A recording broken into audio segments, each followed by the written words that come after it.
Muy buenos días, amados hermanos. Les invito para abrir sus Biblias en el libro de Eclesiastés, capítulo 12, versículo 14.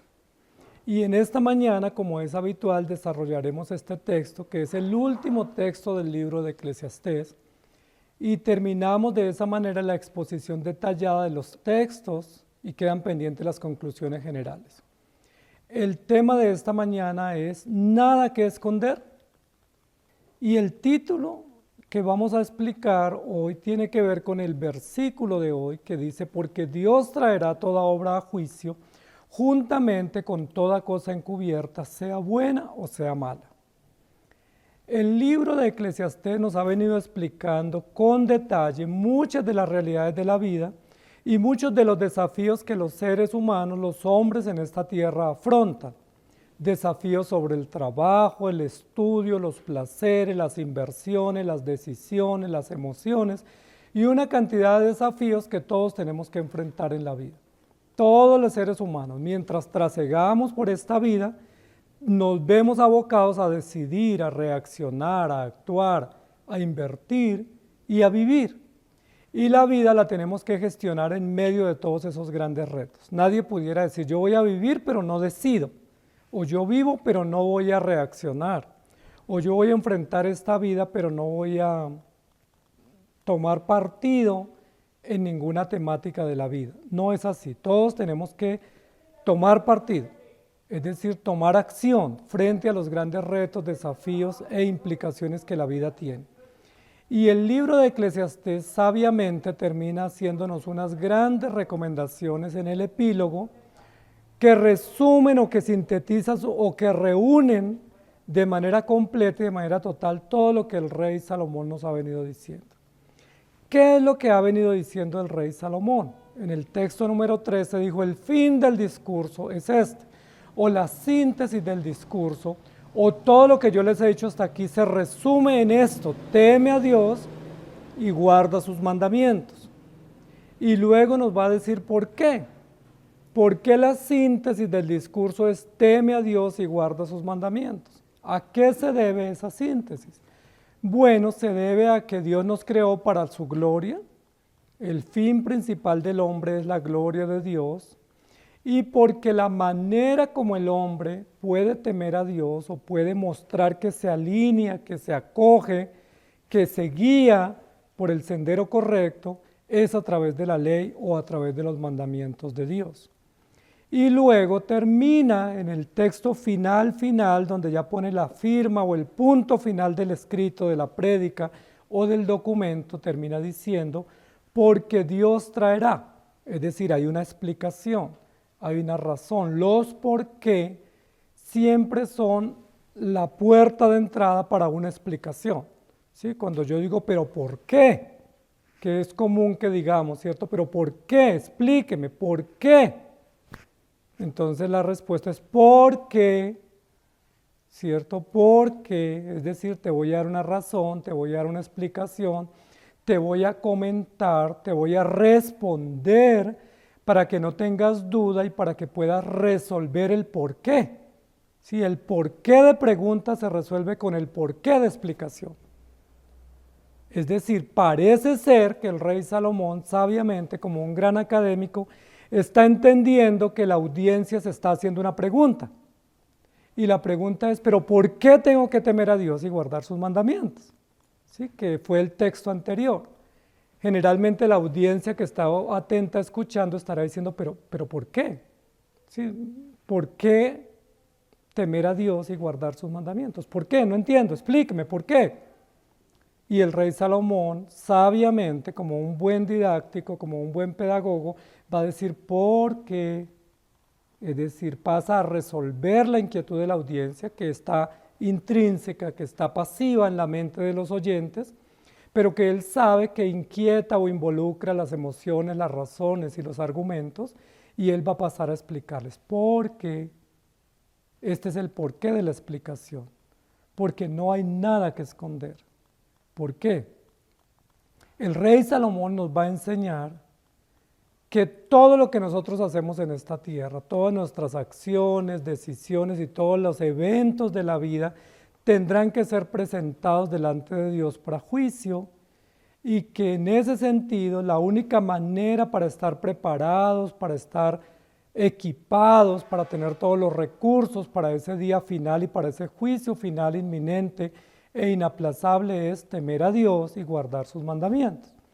Pero vamos a ver el por qué. Nos interesa mucho la explicación. A mí como oyente, como lector, como estudioso, como investigador, me encantan las razones. Yo tengo preguntas, Dios tiene razones. Yo tengo inquietudes, Dios tiene respuestas. Yo tengo reclamos, Dios tiene soluciones. Y es muy importante porque aquí hábilmente el sabio rey, inspirado por el Espíritu Santo, nos va a dar una explicación. Y uno dice, pero ¿explicación por qué si la pregunta no se presentó? Muy bien, pero él como predicador sabe que aunque la pregunta no se haga pública, la pregunta está en la conciencia de los oyentes. Sí, aunque muchas preguntas no se hagan públicas, están en la conciencia. ¿Sí? Cuando tú estás escuchando algo, tú dices, no entiendo, ¿por qué?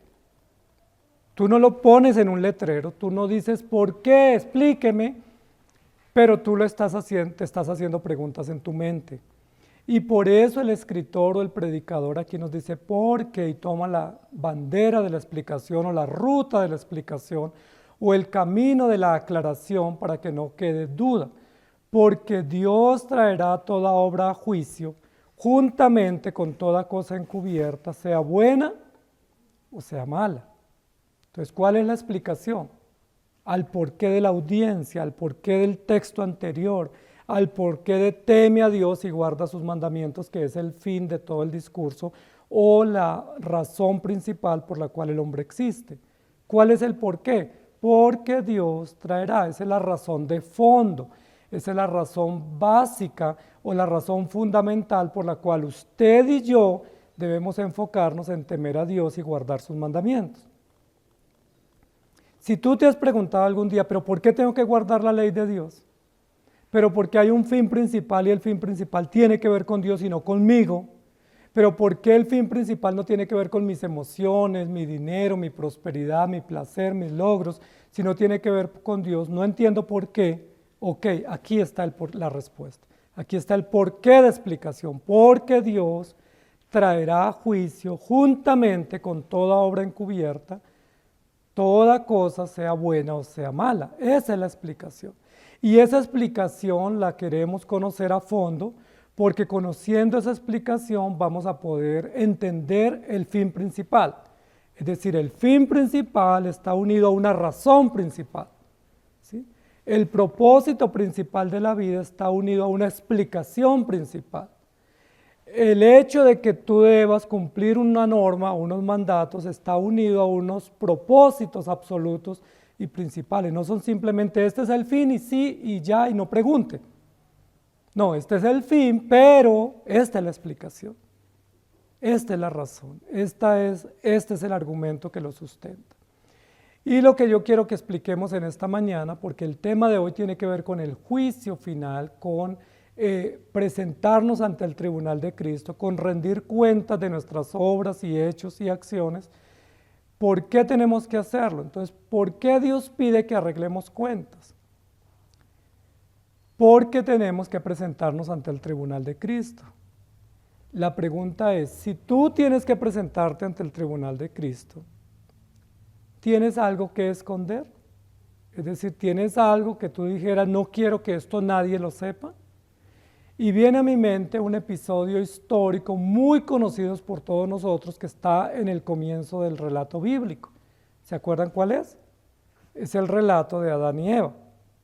Adán y Eva, dice la Biblia, Dios los puso en el huerto del Edén y les dio una orden y les dijo, de todo árbol podéis comer, pero de este no comeréis. Miren que Dios no les dijo, coman con cuidado o coman con precaución. O no puso un letrero en el árbol, tenga cuidado con este árbol. No, les dijo no coman. Les dio una orden explícita, ellos desobedecieron, ellos violaron la norma, ellos se pasaron por alto a la norma de Dios y entonces, ¿qué aconteció? Dice la Biblia, ellos se escondieron.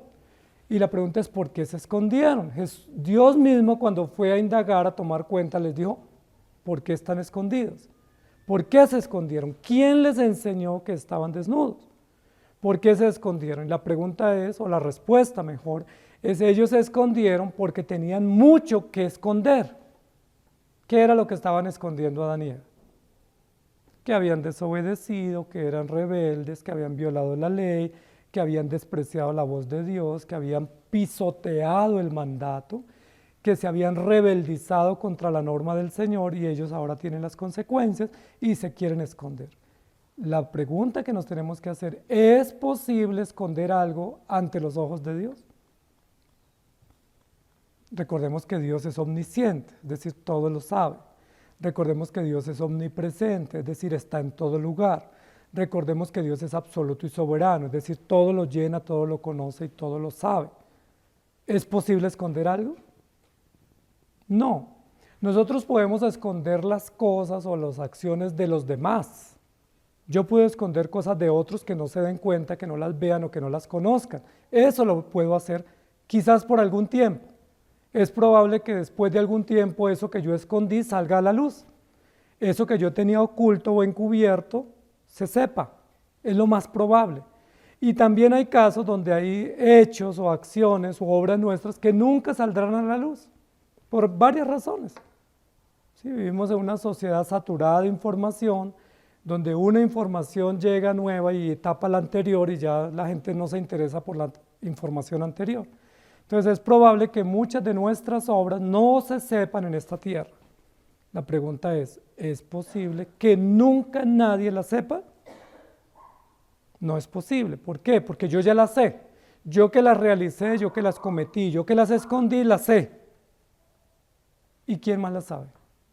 Nuestro Dios creador. En el caso del Edén, ¿quiénes sabían que Adán y Eva habían pecado? La serpiente supo porque la serpiente los engañó y los incitó. Entonces, primero que sabía, Satanás. ¿Quién más sabía que habían fallado? Adán y Eva también sabían. Entonces van tres personajes que ya sabían del acto de desobediencia. ¿Y quién más sabía? Dios. Es decir, Dios, Satanás, el hombre y la mujer sabían que había habido un acto de desobediencia. ¿Posible ocultar o no? Imposible. Era público. Era voz populi, era conocido, era una tendencia ya en el día. Adán y Eva desobedecieron. ¿Sí? La desnudez de Adán y Eva por su rebeldía, por su desobediencia y por ser contrarios a la voluntad del Señor. Entonces, ¿qué era lo que debía haber hecho Adán y Eva antes de esconderse? O sea, en lugar de buscar un escondite, en lugar de jugar a las escondidas, ¿qué debiera haber hecho Adán y Eva primero? Arreglar cuentas. Porque si ellos arreglan cuentas, se soluciona o se mitiga o se enfrenta lo que ellos estaban sintiendo, que era miedo, culpa, vergüenza, y estaban desnudos. Se sentían totalmente desprovistos. Si ellos hubieran arreglado cuentas con Dios, no hubieran tenido necesidad de esconderse. O sea, el paso aquí no era escóndete, el paso era arregla cuentas. Si tú arreglas cuentas, no necesitas esconderte. La pregunta es ¿cómo se arreglan las cuentas? ¿Sí? Porque como vamos a tener que enfrentar un juicio, el paso natural, el paso o el propósito natural es arregla cuentas. Si tú arreglas cuentas, no tienes por qué esconderte, puedes levantar tu cara, tu rostro en alto, puedes encontrarte con la persona con la cual tú estabas en deuda porque ya arreglaste las cuentas. Y la única manera de arreglar cuentas es ir a Cristo, reconocer nuestras faltas y arrepentirnos. Esa es la manera legítima. Esa es la manera que Dios diseñó. Estás en deuda con Dios, arregla cuentas. Obraste mal contra el Creador, arregla cuentas. Es decir, arrepiéntete, pídele misericordia y pídele a Él que te perdone y acógete a sus condiciones y a tus obligaciones para que tus cuentas sean saldadas. La pregunta es, ¿Adán y Eva hicieron eso? No. Y ese era el paso. Adán y Eva, si ya tomaron la decisión deliberada de comer el fruto, si ya procedieron en el acto de la rebeldía y la desobediencia, ya vieron el fruto, lo probaron y ya experimentaron las consecuencias, lo que tenían que hacer no era buscar un escondite. Lo que tenían que hacer era decirle, Señor, acabamos de fallarte, acabamos de pecar, tomamos lo contrario, violamos tu ley, hicimos lo que tú nos ordenaste que no hiciéramos, estamos enfrentando las consecuencias, venimos a ti para que tú nos ayudes. Venimos a ti para informarte nuestra decisión deliberada y rebelde, osada, resistente, beligerante contra ti, y venimos a ti a suplicarte que nos ayudes porque tenemos miedo, culpa, vergüenza y estamos desnudos. Perdónanos. Yo les pregunto, si hubieran hecho eso, ¿no hubiera sido mucho más fácil que buscar escondites en la selva? O sea, si hubieran hecho eso, hubiera sido mucho más fácil, mucho más inmediato, era una solución mucho más rápida, eficaz, requerida, y no huir a esconderse. Porque lo más probable, aunque la Biblia no lo dice, hemos de suponer, es que Adán corrió y se metió detrás de un árbol y llamó a Eva, Eva, ven acá, ven, hagámonos acá. No, aquí nos ven, busquemos otro árbol más grande. Fueron a otro, no, pero aquí mejor, mira, aquí quedamos ocultos detrás de este árbol o este arbusto y aquí nadie nos ve. Mientras eso estaban haciendo, ¿no era mucho mejor, más fácil, más válido, más racional, más objetivo y más justo que ellos hubieran puesto de rodillas o levantado sus manos al cielo y haber dicho, Señor, hicimos lo que nos dijiste que no hiciéramos, perdónanos? Ahora, ¿qué hacemos? ¿Cuál es el paso a seguir? Porque estamos muy asustados, tenemos mucha vergüenza y tenemos temor a las consecuencias. ¿Qué hacemos?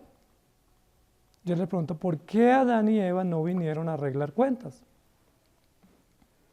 Porque la única manera para no tener nada que esconder es arreglar cuentas. ¿No les ha pasado a ustedes, especialmente cuando éramos niños, nos pasaba que rompíamos una loza, un plato, un pocillo, una jarra, cuando estábamos organizando la loza o lavando la loza, la rompíamos y en lugar de ir a nuestra madre o nuestro padre y decirle, mire, se me rompió este plato, ¿qué hacíamos? Lo escondíamos. O lo escondíamos en la basura, o lo poníamos ahí junto a las otras vasijas, dando a entender que no pasó nada. O a mí me pasaba que yo intentaba ponerlo así pegadito y lo dejaba ahí quieto y cada media hora iba a ver si ya se había pegado.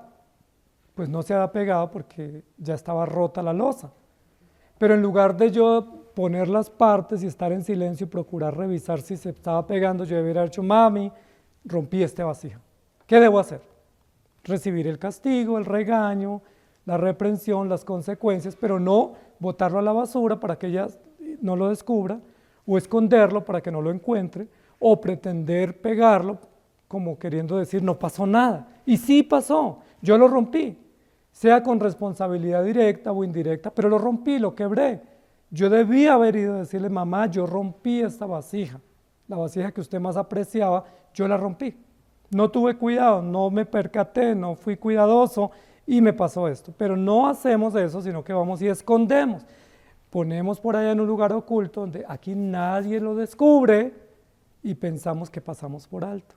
Así hacemos todos, y no con la loza, sino con nuestros pecados que son violatorios de la ley del Señor.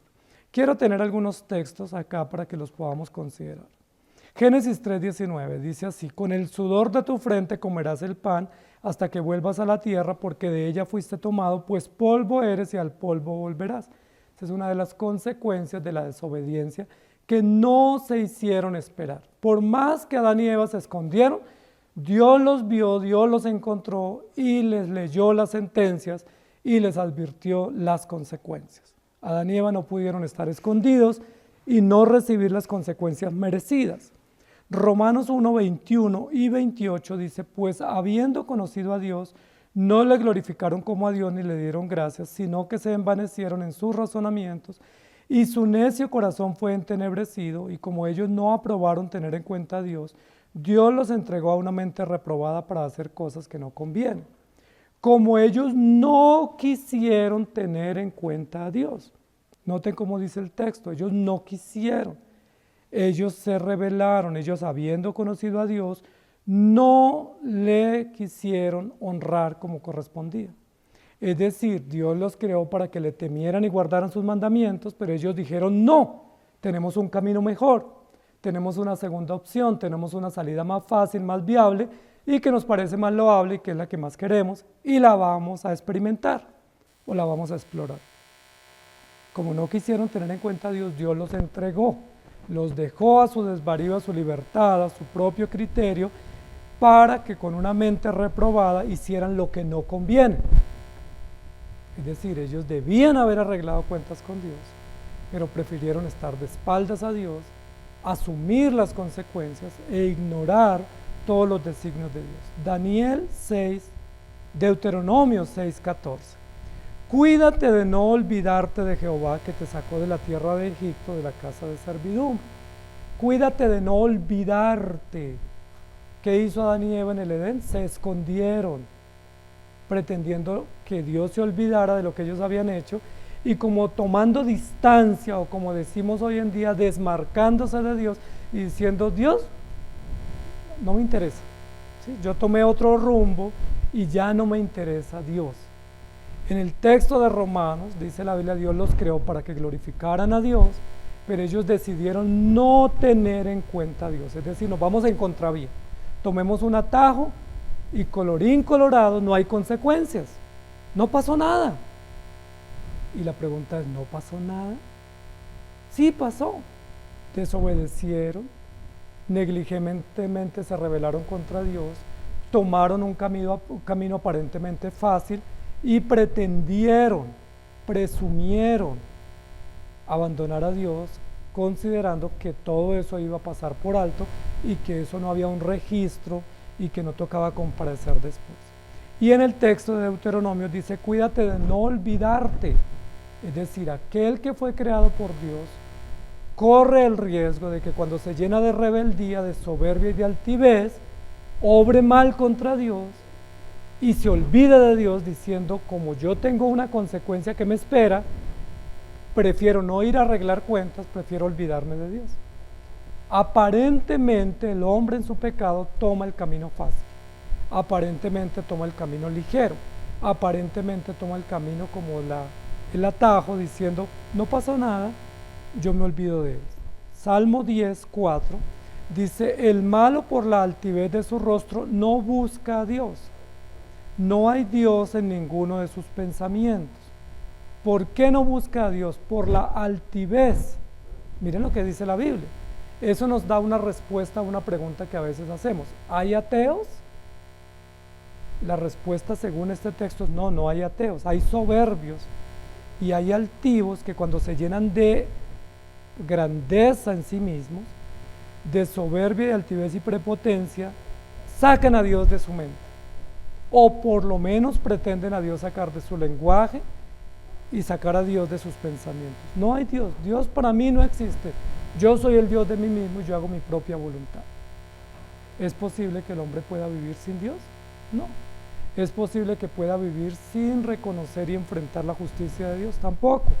Él puede vivir sin Dios aparentemente, pero él tiene que rendir cuentas a Dios. Salmo 63 dice: has hecho ver a tu pueblo cosas duras, nos hiciste beber vino de aturdimiento.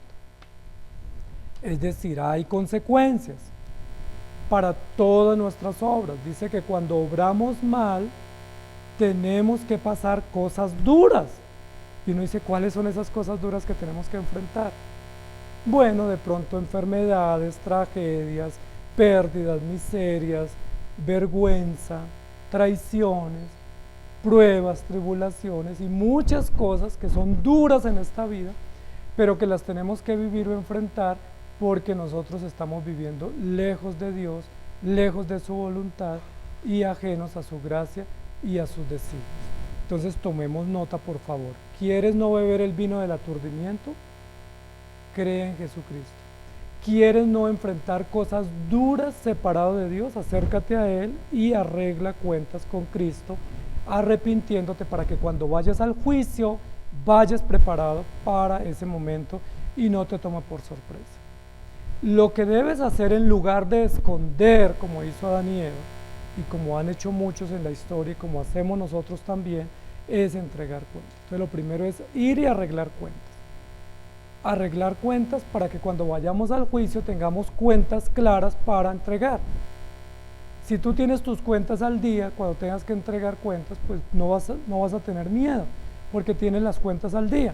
Si eso es como el estudiante que preparó sus exámenes y el día del examen no está nervioso porque dice yo estudié, yo estoy preparado y estoy listo para el examen. Eso es como el trabajador que cumplió sus funciones durante el día y cuando el jefe lo llama a la oficina por la tarde, él dice no tengo nada que esconder, cumplí, hice mis tareas a conciencia, cumplí todas mis actividades, las desarrollé dentro del tiempo previsto y de acuerdo al criterio del jefe, entonces estoy listo y preparado para entregar cuentas. ¿Estás listo tú para entregar cuentas? Lo que dice el texto es Dios traerá toda obra a juicio y tenemos que entregar cuentas. Necesitamos entregar cuentas. Y note que aquí el texto no dice que es que tú vas y voluntariamente entregas cuentas, porque así como Adán y Eva escondieron, y así como Caín escondió a Abel, y así como Acán escondió también, y muchos escondemos, no es que nosotros tenemos la iniciativa de ir a entregar cuentas, no es que decimos, ay, yo estoy listo para cuando me llamen y tengo las cuentas listas y voy a entregar cuentas. O yo he hecho muchas cosas y no importa como las haya hecho y los motivos que tenga, el día que me toque ir a rendir cuentas voy a ir y voy a poner la cara. ¿Quién de nosotros piensa así? Ninguno. Todos decimos que no me llamen, que no se enteren y si me llegan a llamar, tengo lista esta excusa para presentar. Ese es el ejemplo de Adán y Eva. Desobedecen, no se arrepienten, sino que se esconden y cuando Dios va y los encuentra escondidos detrás de unos arbustos, cuando les dice, ¿qué hiciste? ¿Qué tenía listo durante ese tiempo Adán y Eva? Ese tiempo del escondite, ¿para qué lo usaron? Para elaborar, para construir, para preparar un argumento justificativo, un elemento evasivo. Adán y Eva tuvieron la opción en una segunda oportunidad, ya que no se arrepintieron a la primera, que desobedecieron deliberadamente, tuvieron una segunda oportunidad para decir, cuando Dios nos encuentre, digámosle la verdad. Si Dios nos busca, si viene a nuestro encuentro y nos pregunta qué hicimos, digámosle la verdad. ¿Sí? Listo, ni modo. Cuando Él venga y nos diga, bueno, ¿qué hiciste? Digámosle, comimos del árbol prohibido. Pero resulta que ese tiempo que ellos estuvieron en este escondite, que no sabemos cuánto tiempo fue, no pensaron en arrepentirse, sino que pensaron en justificarse. Estaban allí maquinando, cavilando una excusa. ¿Y cuál fue la mejor excusa que encontró Adán para poder entregar cuentas? La mujer que me diste. Es decir, ¿quién tuvo la culpa? Eva. Eva me sedujo, Eva me mostró el fruto, Eva me convenció de comer ese fruto prohibido, pero en el peor de los casos tú tienes la culpa, Dios, porque tú me la diste. Si tú no me lo hubieras dado, pues yo no hubiera pecado, porque no hubiera estado ese medio para incitarme, para inducirme a error o a engaño. Y Eva, cuando se le pregunta, ¿qué hiciste?, estaba en la misma línea de Adán, con una excusa ya preparada, ya lista, ya a flor de labios, diciendo, la serpiente me engañó. ¿Sí me hago entender? Ellos debían haberse arrepentido en primera instancia, no lo hicieron. Fueron llamados a indagatoria. En esa segunda instancia, que era la indagatoria, ya en el juicio, en el enfrentamiento, en las pruebas con las evidencias donde tenían que rendir cuentas, ellos tuvieron la opción de decir, sí Señor, obramos mal, te desobedecimos, somos rebeldes, violamos tu ley, no apreciamos tu norma, buscamos un segundo concepto, la serpiente nos indujo y nosotros tomamos la decisión y pecamos, perdónanos, que esa era la salida en segunda instancia. Ellos en segunda instancia, ¿qué dijeron? La mujer que me diste, la serpiente me engañó. Es decir, una proyección, mecanismos de defensa de justificación, evasión y justificación acusando a un tercero. ¿Cómo les parece? ¿No obramos nosotros así? Pecamos cuando somos descubiertos, somos confrontados, decimos, no, pero yo no hice eso. Yo soy inocente hasta que se me pruebe lo contrario. Yo tengo el derecho y la presunción a la inocencia. Yo no puedo ser condenado hasta no ser vencido en juicio, pero yo soy consciente que todas las pruebas y todos los dedos y todas las miradas apuntan hacia mí. Yo obré mal y no me he arrepentido. El hombre tendrá que entregar cuentas. Eso es lo que la Biblia dice. No importa dónde se esconde, y no importa qué esconde, y no importa qué tan grave o tan sencillo sea lo que ha cometido, tiene que entregar cuentas. No importa qué tan antiguo sea el delito o la falta que haya cometido, todo será expuesto y tendremos que rendir cuentas. Y esa es una muy buena noticia. Claro que no nos gusta, pero es buena noticia. ¿Por qué? Porque como hay que rendir cuentas, eso significa que hay juicio y justicia, y que hay un juez. Y si hay juicio y justicia, no hay impunidad. Una de las quejas grandes de la sociedad es: hay mucha injusticia. ¿Usted no se ha quejado algún día de eso? ¿Usted como ciudadano algún día no ha dicho: tanta injusticia en este mundo, tanta impunidad, tanto criminal suelto, tanto delincuente por ahí robando y haciendo daño, y cuando lo juzgan? Todos, absolutamente todos, nos hemos quejado de la injusticia en nuestra sociedad.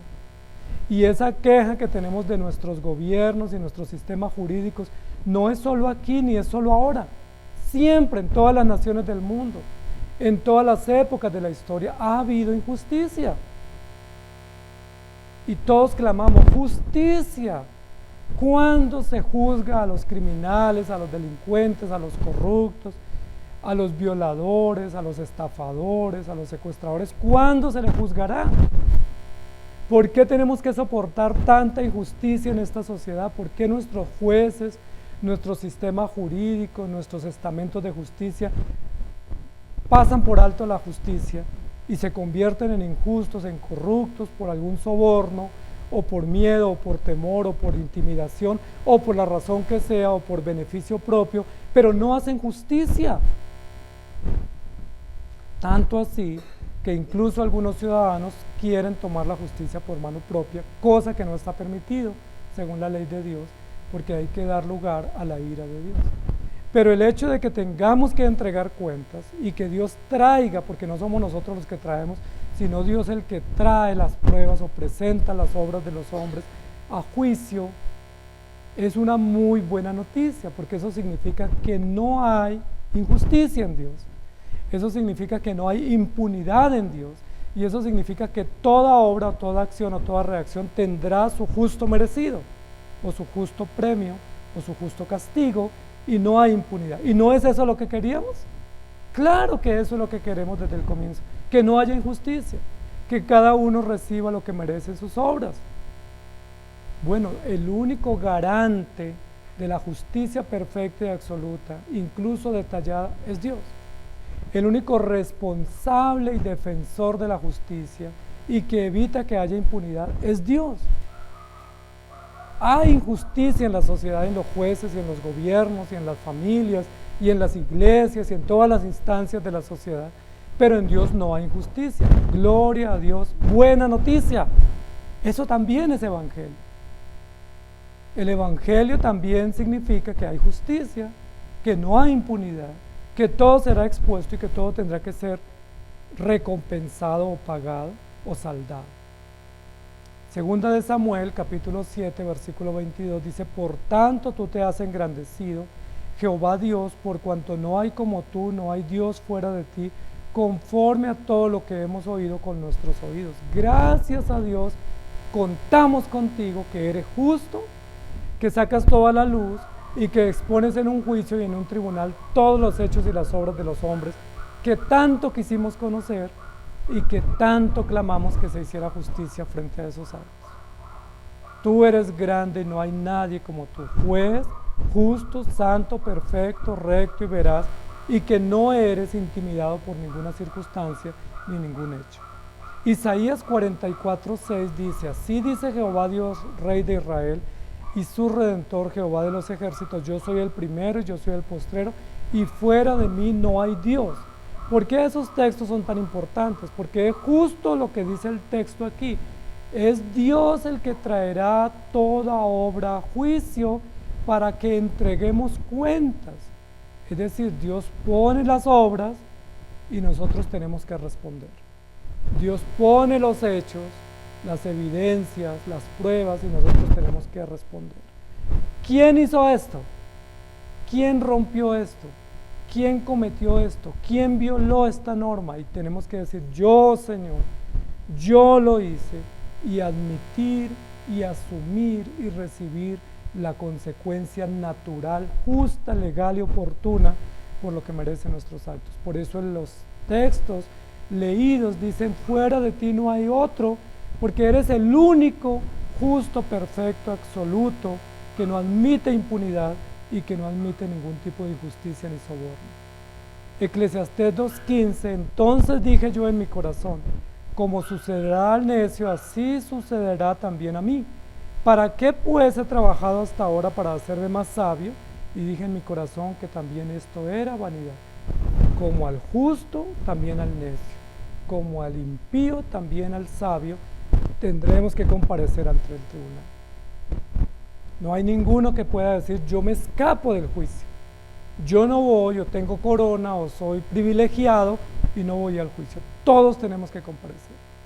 Esa es una excelente noticia que implica también la universalidad de la justicia y la universalidad de la rectitud de Dios, porque todos tendremos que comparecer, porque fuimos creados para un propósito y tenemos que ir a rendir cuentas. Eclesiastés 4:1 dice: me volví y vi todas las violencias que se hacen debajo del sol, es decir, todas las injusticias. Y he aquí las lágrimas de los oprimidos, sin tener quien los consuele. Y la fuerza estaba en la mano de sus opresores, y para ellos no había consolador. Ese texto es un texto lamentable, porque el escritor, el rey Salomón, dice: vi y observé que había gente desconsolada, que había gente víctima, que había gente oprimida, que había gente violentada, que había gente empobrecida, que había gente sacrificada, y no había quien los consolara. Y cuando clamaban justicia a los entes superiores que podían darle justicia, gobiernos o jueces o magistrados, recibían mayor opresión. Algo así como: si estás sufriendo, no reclame, porque si reclamas te aumentamos la carga. Si fuiste víctima del Estado, de las entidades de control, y vas y pides auxilio, te van a aumentar la opresión, te aumentan la dosis, te suben la temperatura del horno y no encuentras consuelo. Eso es lamentable y eso pasa en la sociedad. Muchas veces el pobre, en lugar de ser auxiliado, es más empobrecido. Muchas veces la víctima, en lugar de ser ayudada, es victimizada. Muchas veces el oprimido, en lugar de ser auxiliado y liberado, es reoprimido. Y uno dice: ¿por qué pasa eso? Porque hay injusticia, hay violencia y no hay consuelo. Pero gracias a Dios tenemos un consolador, tenemos un juez absoluto y tenemos un hecho jurídico a través del cual se establecerá toda la justicia y se sabrá toda la verdad, que se llama el tribunal de Cristo. Por eso tenemos que entregar cuentas, para que todo se sepa. Esa es la verdadera comisión o estrado de la verdad, donde en realidad se dirá todo conforme a la verdad de la ley, conforme a la realidad de los hechos, y frente al juez que no admite engaño, no admite manipulación, tergiversación ni evasión. Las demás comisiones de la verdad son engañosas, son falsas y son convenidas. Cada uno dice la parte que le conviene, cada uno dice la verdad que le interesa y con la cual se beneficia, pero las verdades que no quiere o que sabe que tienen consecuencias, pues las guarda y las distorsiona o las oculta o las esconde, porque no hay verdad en el hombre, solo hay verdad en Dios, y esa verdad saldrá toda la luz en el juicio de Dios. El texto de Eclesiastés 7:15 dice: todo esto he visto en los días de mi vanidad. Justo hay que perece por su justicia, y hay impío que por su maldad alarga sus días. El rey Salomón ya nos ha venido diciendo durante todo el libro: hay injusticia, se comete injusticia, se comete opresión, se comete dolor y la gente llora y no hay consuelo. Y cuando va uno a buscar ayuda, lo castigan más.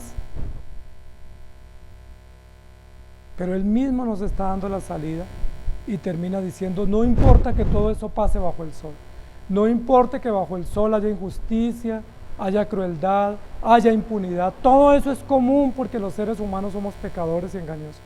Pero ¿saben dónde no hay injusticia? ¿Saben dónde no hay ocultamiento de pruebas?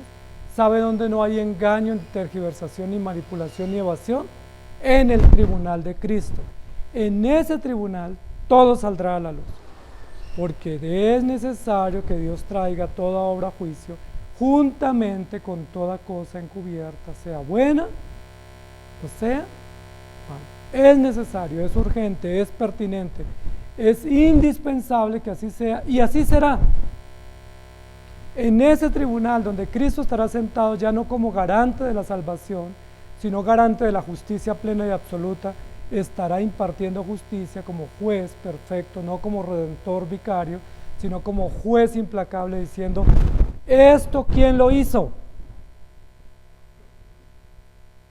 Y los delincuentes, los violadores, los transgresores, aún los pecadores redimidos, tendremos que con vergüenza decir: eso lo hice yo. Yo cometí esa falta, fui yo el que hice eso mal, y toca aceptar el veredicto. Eclesiastés 9:2 dice: todo acontece de la misma manera a todos. Un mismo suceso ocurre al justo y al impío, al bueno, al limpio y al no limpio, al que sacrifica y al que no sacrifica, como al bueno hacia el que peca, al que jura como al que teme el juramento. Todos pecamos, todos obramos mal, todos moriremos y todos tendremos que ir a rendir cuentas ante el tribunal, sea bueno o sea malo. Tú no puedes decir: yo soy de los buenos, no voy, o yo soy tan malo, no puedo ir. No, allá tendremos que reunir. Es una reunión conjunta de todos los hombres y mujeres creados a imagen y semejanza para rendir cuentas ante el Creador.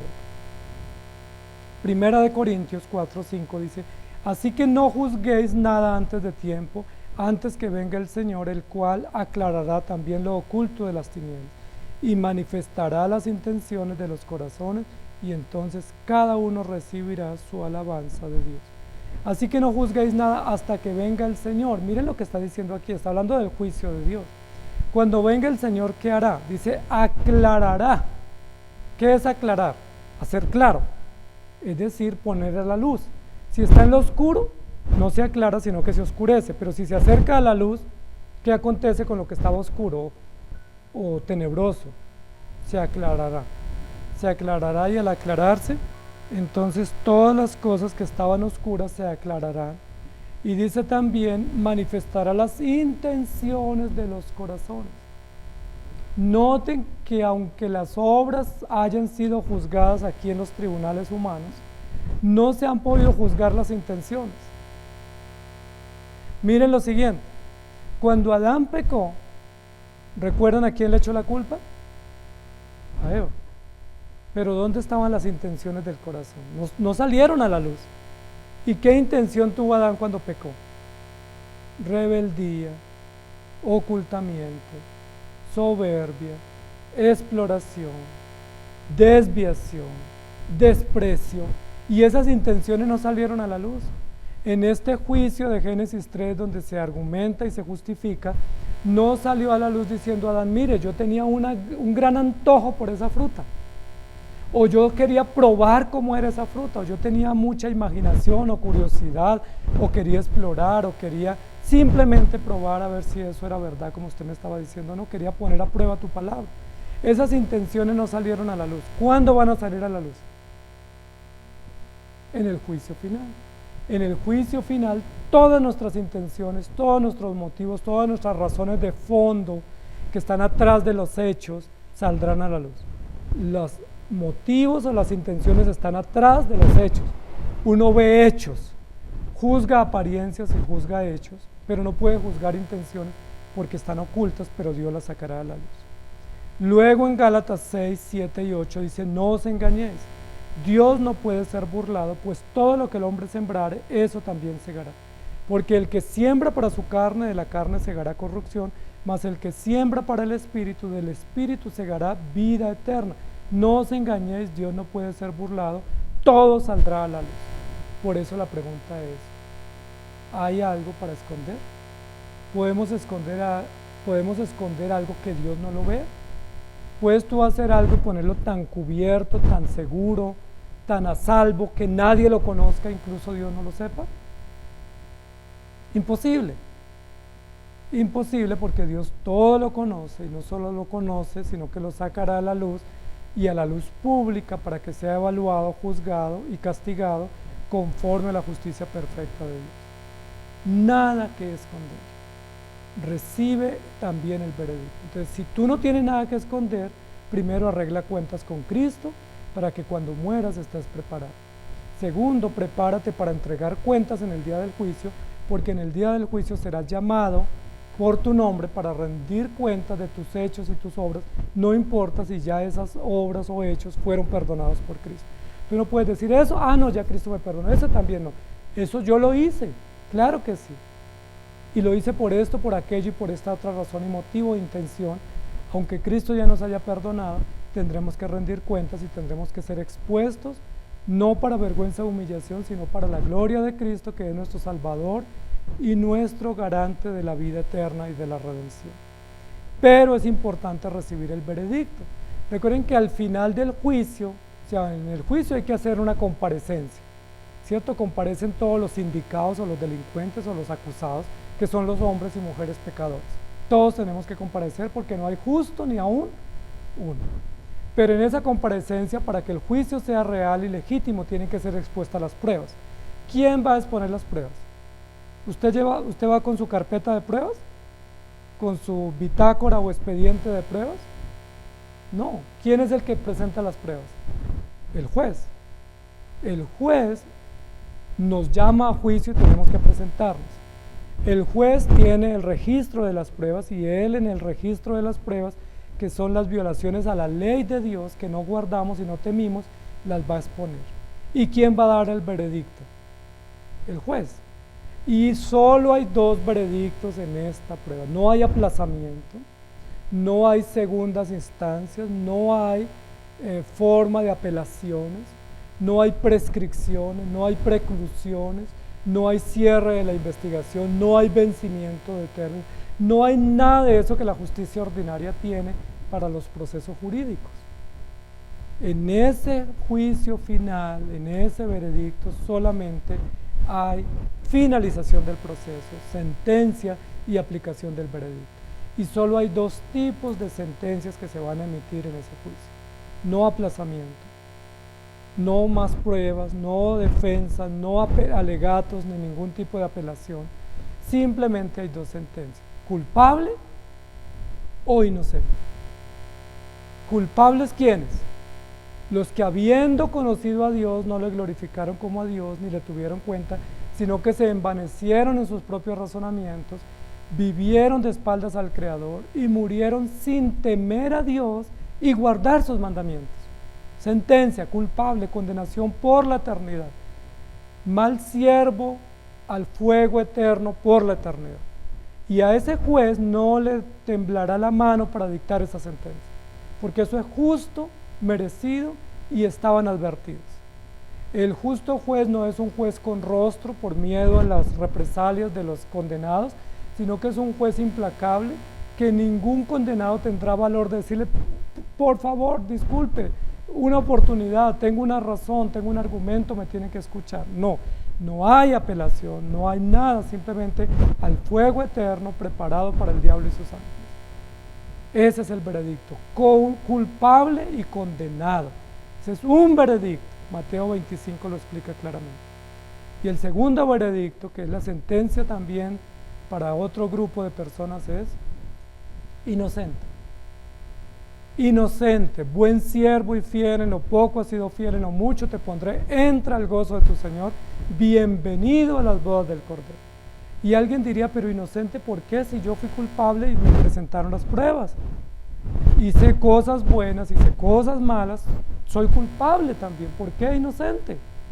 Recuerden que ese grupo de personas que se llaman los elegidos o los creyentes o los salvos o los sabios o los justos, tienen a favor, tienen a su cuenta la justicia de Cristo. Recuerden que hay que entregar cuentas, las cuentas están en rojo, estamos sobregirados, estamos en saldo, en bancarrota, sin saldo, pero Cristo a favor de los creyentes puso su sangre a su cuenta. Haz de cuenta lo siguiente: estás en bancarrota, estás insolventado, estás en rojo, pero Cristo dice: esto que yo gané en la cruz, que es una justicia perfecta, absoluta y justa, la pongo a tu cuenta. Si pongo a tu cuenta lo que yo gané en la cruz. Tú no ganaste nada, tú eres un perdedor, un derrotado, tú eres un malo y perverso y pecador, pero como yo te elegí para salvación, esto que yo gané, que es el botín de este hecho jurídico, lo pongo a tu cuenta. Entonces la cuenta tuya que estaba en rojo, ahora ¿cómo aparece? Con saldo a favor. La cuenta tuya que estaba como condenado y desahuciado y culpable, ahora aparece como inocente. La pregunta es, ¿hiciste tú algo para ser inocente? No. ¿Por qué ahora apareces como inocente en el expediente? Porque Cristo, por gracia y no por mérito tuyo, puso a tu cuenta su justicia perfecta, su sacrificio perfecto, sus obras perfectas, y ahora tú en el expediente apareces como inocente. Todo ya fue pagado, todo fue consumado, todo fue saldado, y entonces para ese grupo de personas que son los sabios, los creyentes, los que por gracia temieron a Dios y guardaron sus mandamientos, los que por gracia arreglaron cuentas y se prepararon antes de morir arrepintiéndose y creyendo y sirviendo a Jesucristo, para ellos el veredicto será inocente a la vida eterna. Entra al gozo de tu Señor. Dos sentencias: condenado, culpable, al fuego eterno; inocente, salvado a la vida eterna. ¿A cuál de las dos sentencias tú le apuntas? ¿Cuál sentencia quisieras recibir tú? ¿Cuál veredicto? ¿Culpable? Si es culpable, entonces no teme a Dios, desprecia su ley, búrlate de Dios y no guarda sus mandamientos. Y con toda certeza, el veredicto para ti en el día final será culpable. Pero si tú quieres el veredicto o la sentencia de inocencia y de vida eterna, debes temer a Dios y guardar sus mandamientos. Porque aquel que teme a Dios y guarda sus mandamientos recibe la información o el veredicto de inocente. La pregunta es, ¿a qué tipo de sentencia le está apuntando el libro de Eclesiastés? El rey Salomón, cuando da la prédica o la predicación de Eclesiastés, ¿a qué tipo de sentencia nos está induciendo? ¿A culpable o a inocente? A inocente. Por eso él dice, el fin del discurso es: teme a Dios y guarda sus mandamientos, para que en el día del juicio, cuando todas las cosas encubiertas salgan a la luz, también se sepa que el juez, por justicia plena y absoluta, te declara inocente. Pero si tú quieres seguir recibiendo el veredicto de culpable, ignora a Dios, ignora la prédica, no la ponga en práctica. Esto que se dijo no es para ti. Sal y búrlate de esto, desprecia, pisotea la verdad, vive a tu manera, sin límites, vive conforme a tus criterios, haz lo que se te venga en gana. Y el día del juicio saldrá a la luz eso, y la sentencia será para ti condenada. Pero si quieres ser inocente, acuérdate de tu Creador en los días de tu juventud. El rey Salomón no nos está poniendo dos alternativas y nos está diciendo escoge. No, no hace así al predicador. El predicador muestra un camino, muestra un sendero, muestra la luz e indica y motiva y forza a la audiencia que camine por ese sendero. ¿Cuál es el sendero por el cual el rey Salomón nos está induciendo que caminemos? Por el sendero de la sabiduría, el sendero de la vida, y observando lo que viene más allá del sol. El rey Salomón nos está induciendo a la verdad, nos está diciendo acuérdate de tu Creador en los días de tu juventud, no esperes la muerte, no esperes el juicio, prepárate para morir, prepárate para enfrentarte al juicio de Dios, para que cuando llegue el juicio y todas las cosas salgan a la luz, no tengas temor, no te escondas, sino que recibas el veredicto: buen siervo y fiel, en lo poco has sido fiel, en lo mucho te pondré. Teme a Dios, acuérdate de tu Creador, acércate a la luz. Todos los que vienen a escuchar la predicación están preocupados, o se presume que están preocupados por hacer la voluntad de Dios. Y todos aquellos que están en contra de la luz o en contra del Creador, pues no les importa nada. Y lo que venga no les importa. Hay gente que dice: a mí no me importa si voy a la cárcel, si me matan, si me sindican, si me condenan, a mí no me importa, lo que sea, no hay problema. La pregunta es: ¿no hay problema? Sí hay problema, porque es tu vida, es tu futuro, es tu eternidad, es tu destino. Sí hay problema. Si tú no tomas en cuenta las cosas de Dios, hay consecuencias. Y si tú las tomas en serio, hay prevención. Estás a tiempo, querido hermano. Querido oyente, estás a tiempo. ¿A tiempo para qué? Para que te arrepientas, es decir, arregla cuentas. A tiempo para que prepares tus cuentas antes de morir y tu juicio y tu defensa antes de morir. Y a cuentas y prepárate para recibir el veredicto. Estás a tiempo. ¿Qué debo hacer? Arrepentirte, sacar a la luz tus cosas, tus pecados y tus culpas y ponerlas a la luz del Cordero y a la luz de la sangre de Cristo. Ir a la cruz y decirle, Señor, ten misericordia de mí, y arrepentirte. Estás a tiempo. O lo haces hoy o no lo haces nunca. Si lo haces hoy, garantizas destino eterno de vida y de inocencia y salvación. Si lo dejas para mañana, posiblemente puede ser tarde, y lo más probable es que mañana el veredicto sea culpable, al fuego eterno. Viviste sin Dios, sin ley, sin normas, a tu manera, consecuencia eterna. Viviste con temor a mí, guardaste mis mandamientos, respetaste mis normas, creíste en mí, te arrepentiste, vas a la vida eterna. Salomón claramente nos direcciona a la vida, a la sabiduría, a la luz, a la salvación y a la cruz. Salomón claramente nos dice, mire a la cruz para que tenga vida, no dé la espalda a la cruz para que no sea condenado. La pregunta es, ¿tomaremos en cuenta las instrucciones de la palabra? Leamos unos textos de apoyo. Romanos 14:12, de manera que cada uno de nosotros dará a Dios cuenta de sí. Cada uno dará cuenta de sí. Génesis 2:7, entonces Dios formó al hombre del polvo de la tierra y sopló en su nariz aliento y le dijo, de esto no comerás porque el día que comieres ciertamente morirás. Job 32:8, ciertamente espíritu hay en el hombre y el soplo del omnipotente le hará que entienda. Como hay espíritu en el hombre, el espíritu va a Dios, el cuerpo a la tierra y el espíritu va a rendir cuentas a Dios. Y Génesis 18:25, lejos de ti el hacer tal, que hagas morir al justo con el impío y que sea el justo tratado como el impío. Nunca tal hagas. El juez de toda la tierra no ha de hacer lo que es justo. ¿Quién es el juez de toda la tierra? ¿Un super magistrado en alguna corte internacional? ¿O quién es el juez de toda la tierra? Nuestro Dios. Y nuestro Señor Jesucristo, garante de la redención, pero garante de la justicia, es el juez absoluto y perfecto. Hebreos 12:28. Así que recibiendo nosotros un reino inconmovible, tengamos gratitud y mediante ellas sirvamos a Dios, agradándole con temor y reverencia. Temor y reverencia. Teme a Dios y guarda sus mandamientos. Y Hechos 17:31. Por cuanto ha establecido un día en el cual juzgará al mundo con justicia, por aquel varón a quien designó dando fe a todos con haberle levantado de los muertos. Y Lucas 12:2, porque nada hay encubierto que no haya de descubrirse, ni oculto que no haya de saber.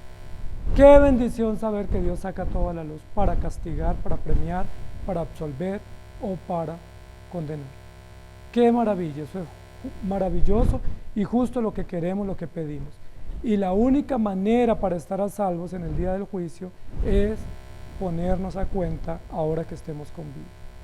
Segunda de Corintios 5:10, porque es necesario que todos comparezcamos ante el tribunal de Cristo, para que cada uno reciba según lo que haya hecho mientras estuvo en el cuerpo, sea bueno o sea malo. Todos comparezcamos. Y Romanos 2:16 dice, en el día de Dios juzgará por Jesucristo los secretos de los hombres, conforme a mi evangelio. En el día del juicio juzgará los secretos de los hombres conforme a mi evangelio. Hay muchos secretos, Dios los va a juzgar, y la manera como los va a juzgar es sacarlos a la luz y dar sentencia, no admitir excusas. Ahora tenemos excusas, pero en el día del juicio no hay excusa. Adán y Eva tuvieron excusa a flor de labios, pero en el día del juicio no hay excusa. Solo hay veredicto, sentencia y lectura del acta condenatoria o absolutoria, dependiendo de cómo hayamos vivido. ¿Qué sentencia recibirás tú? ¿Te has preguntado? ¿Culpable o inocente?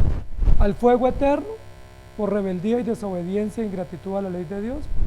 ¿O salvación y vida eterna por temer a Dios y guardar sus mandamientos? Que el Señor nos ayude, y por eso acuérdate de tu Creador en los días de tu juventud y vive para Él. Oremos. Señor, gracias te damos por tu palabra. porque siendo nosotros pecadores tú nos has perdonado, porque estando nosotros muertos en delitos y pecados nos diste fe para creer en el sacrificio de tu Hijo Jesucristo, y al darnos fe nos diste gracia, nos perdonaste los pecados y perseveras en nosotros. No es fácil vivir para ti, dura es tu palabra, son como clavos hincados, Señor, pero tu palabra es necesaria. Es mejor recibir el clavo que hiere y que nos endereza y no tener los placeres de este mundo y ser condenados por la eternidad.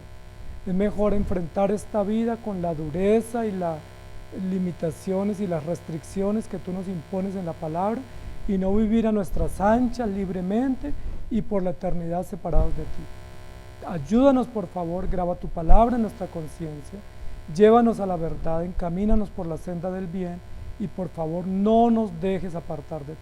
Ayúdanos a acordarnos de ti todos los días de nuestra vida y que ese recuerdo de ti se traduzca en temor reverente y en guardar y obedecer y apreciar tus mandamientos. Te lo pedimos porque anhelamos fervientemente y añoramos ese momento cuando frente al tribunal tuyo tú nos digas: bienvenido al reino de los cielos, buen siervo y fiel, entra al gozo de tu Señor. Eso esperamos para todos nosotros y eso queremos, pero aquel que no se arrepiente no recibirá eso. Solo tus hijos, los que te temen, los que te respetan y los que viven conforme a tu ley. Ayúdanos, Señor, para conseguir ese propósito, no en nuestros méritos, sino en tu gracia, en tu voluntad y en tu disposición. En el nombre de nuestro Señor Jesús oramos agradecidos. Amén. Que el Señor les bendiga, queridos hermanos.